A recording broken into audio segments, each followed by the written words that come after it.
When you're in a state of anxiety or depression or both, that very state of being makes us believe that change is impossible. It gives us a whole host of evidence and proof that justifies this idea. I've always been this way, and I'm always going to be this way. And I've tried this and I've tried that, and this doesn't work, and this is useless, and this is hopeless, and I can't do it, and this is just the way it is. And that state of being colours all of our memories and experiences with that perspective. It projects that perspective into the future as if this is the way we're always going to feel. It cuts us off from our memories of feeling anything other than that, as if we've never felt joy or love or appreciation or peace. And this is just the construct of that state of being. These are the thoughts and feelings that come with it. And so it can feel hopeless sometimes when you're trying to move out of that state. Being in a state of anxiety and depression often makes us feel like we're stuck, like we're disconnected, like we're worthless, that we're a failure, and it often makes us feel fearful of always being this way, and of anything and everything else, to be honest. When we're in that state of anxiety and depression, a common thought or feeling that we also have is, I don't want to feel like this. I wish I didn't feel like this. And if you've ever had those thoughts, that is the seed of possibility that is already there within you. It is another version of yourself who is not anxious or depressed, trying to shine a light into that dark space that you're in. If we take that phrase, I don't want to feel like this, and flip it into how we do want to feel, we can start to place more focus and attention on what we do want to feel rather than how we are feeling. Can we ask ourselves, have I ever experienced joy, happiness, love, appreciation, peace? And sit with that question. Maybe journal that question. It starts to expand our perspective and pick up on the memories and experiences that we are blocking out. The more we can focus on how we want to feel, the more we are going to start feeling that way. You can ask yourself, what would it feel like to feel at peace? To feel quietude in my mind or comfortability in my own skin? The more we can focus on the idea of peace, quietude, tranquility, calm, relaxation, the more we are going to shift our awareness and our focus to that state, the more we are going to experience that state. It's very difficult when you're in a state of anxiety and depression to feel anything other than that. It's the very nature of the state, right? And being that I am somebody who's moved through that, and now I'm in a state of awareness and presence and peace and comfortability for the majority of my time, I don't want to become that person who forgets where I've come from, essentially, or who lacks compassion for people who are finding it more difficult to move into a state of peace or awareness. And so I've shared 2 images on the thumbnail, and the first one was taken in February, I think, 2023, and the second one was taken 4 months later, and it was the same place, the same time of day, the same camera, and no filters. Now, the thing that is most obvious to me in the difference between those 2 images is the amount of presence in my eyes, how much more awareness and aliveness there is in the second image. And so I want to show that it is possible, because in that first image I didn't believe it was possible. Part of me knew that it was, but there was the dominant belief that it wasn't. Not for me. Like, it's possible, but it's for some reason it's not happening for me. And that reason was because of the perspective of anxiety and depression. So when we're in that state, we've got a gazillion thoughts. They're all negative, they're all critical.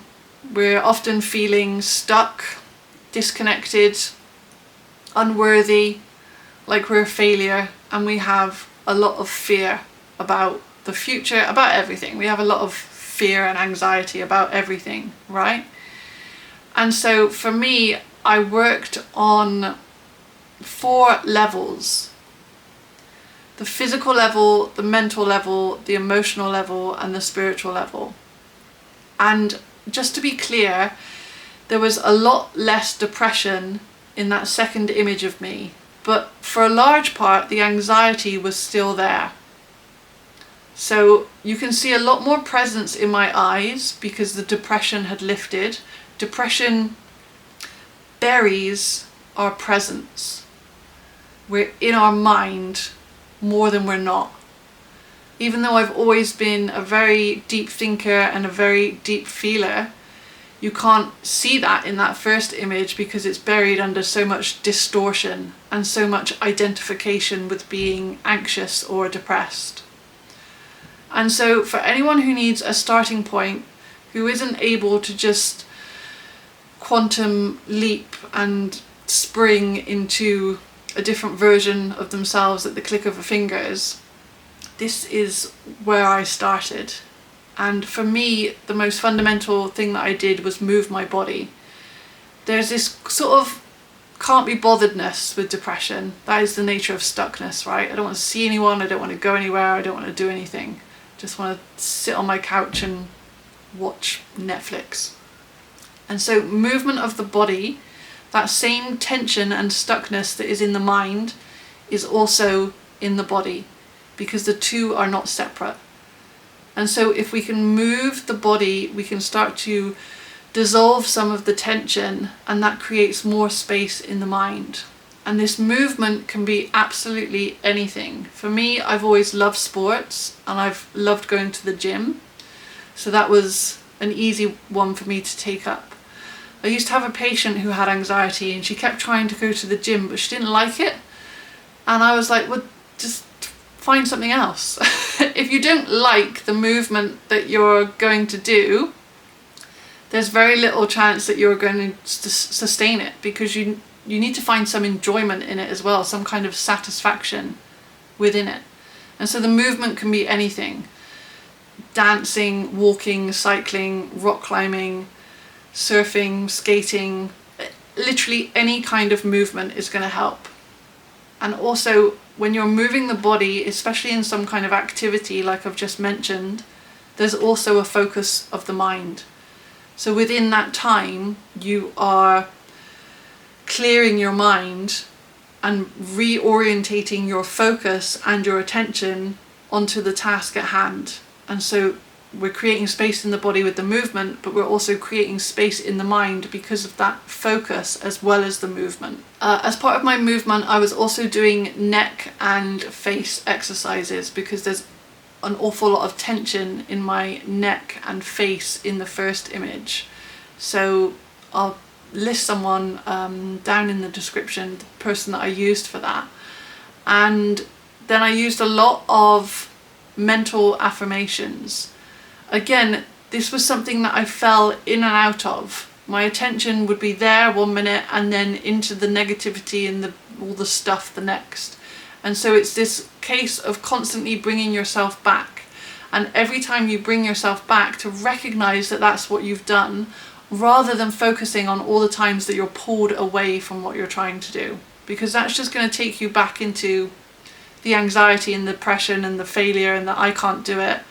If we recognize each time we pull ourselves back, we're focusing more on the achievement and what we're actually trying to do, rather than the times that we're being pulled back, because that's natural. The same with the meditation.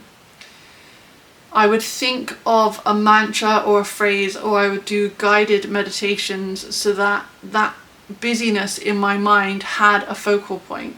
When I first came back to meditation, it wasn't breath work. It was predominantly guided meditations.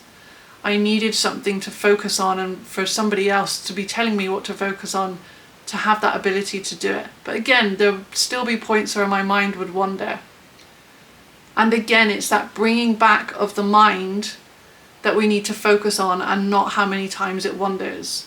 Every time you've brought it back, you've expressed your self-awareness and your ability to notice and to return. That is you developing your self-awareness and your ability to focus and your ability to direct your attention where you want it to go.